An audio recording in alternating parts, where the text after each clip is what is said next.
This video will demonstrate how to accomplish the tasks to earn your Google Sheets 2.0 badge. Upon completion, be sure to click the link below to request your badge. Okay, so today what we're going to do is we're going to focus on working with Google Sheets and organizing our information in a way that makes sense. So the first thing we'll need to do is make a copy of the practice sheet. And then you can see that there's going to be a whole lot of data here. And we want to make sure that we organize it in a way that's going to help us, figure out what is happening with this test data. So the first thing that we are going to do is we are going to set up our filters. So to do that, what I like to do is bold the first row. And then if you right click on that row, you will see view more row actions at the bottom and then click on freeze up to row 1. Um, you can also click on the row and highlight it, then click on view, and where it says freeze, you have your options up to row 1, one row. You can select multiple rows at a time when you do this as well. So I'm just going to select one row. And this freezes the top row. No matter where I scroll, I can then see that top row. Finally, I'm going to go to data, and I'm going to click on create a filter. Now, those of you who know, this button over here with the little funnel looking object is also to turn the filters on and off. From here, I can then filter my data by whatever is put into these rows. So if I wanted to filter it by a racial or ethnicity group, I could clear those and just see group B. I can also clear those filters and select multiple ones as well. So we're going to just select all because we want to see all our data and get a snapshot.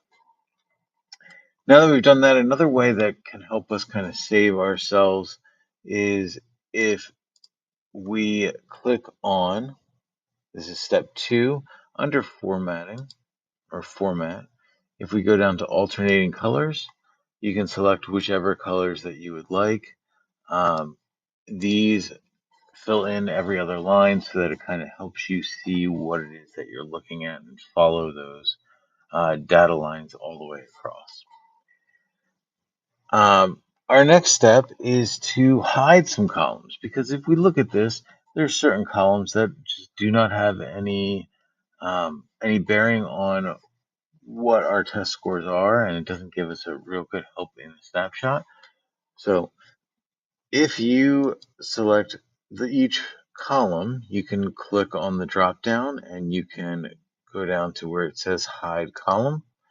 We're going to do that for A, B, C, and D, because there's no reason that these would have any bearing on whether or not our test scores are helpful.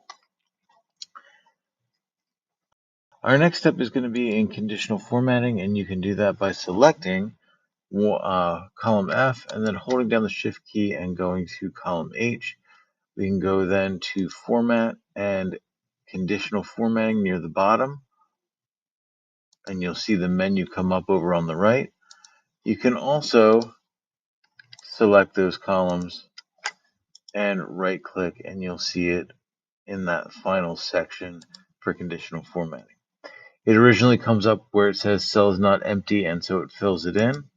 But what we're going to do is we want to see a snapshot of data.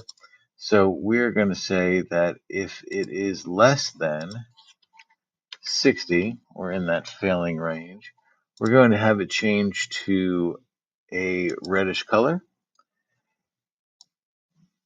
We're going to add another rule that says if it is between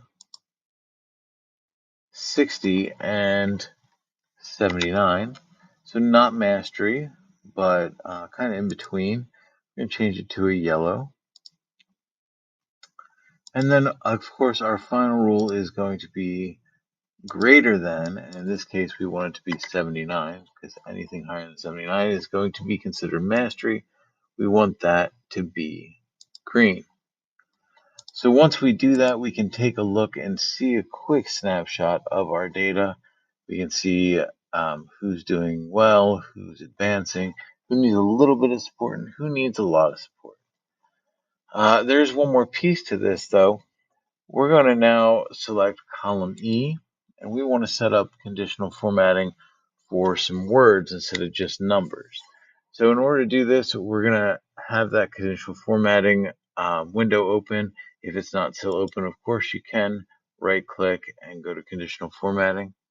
But we're going to add this rule here where in these cells, if the text is exactly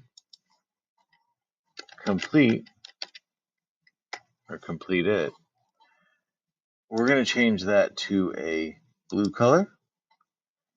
And one final rule, if text is exactly none, where they have not done a test prep program, we're going to change that to an orange.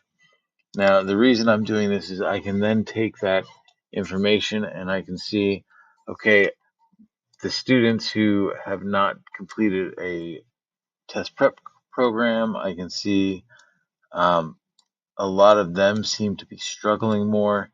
I can see the ones that have completed the test prep program on average seem to be doing much better. So we can take some information from that and start, understanding that we might need to push the test prep program. We can see a really nice snapshot of data in this as well. Once you've completed all these tasks, please be sure to change the share settings. What we would like you to do is change it to anyone with the link can view, and make sure you copy that link. This link will be placed in the request a badge link when you are requesting your badge. This concludes our video on where we demonstrate how to earn your Google Sheets 2.0 badge. Again, please be sure to click the link below the video to request your badge.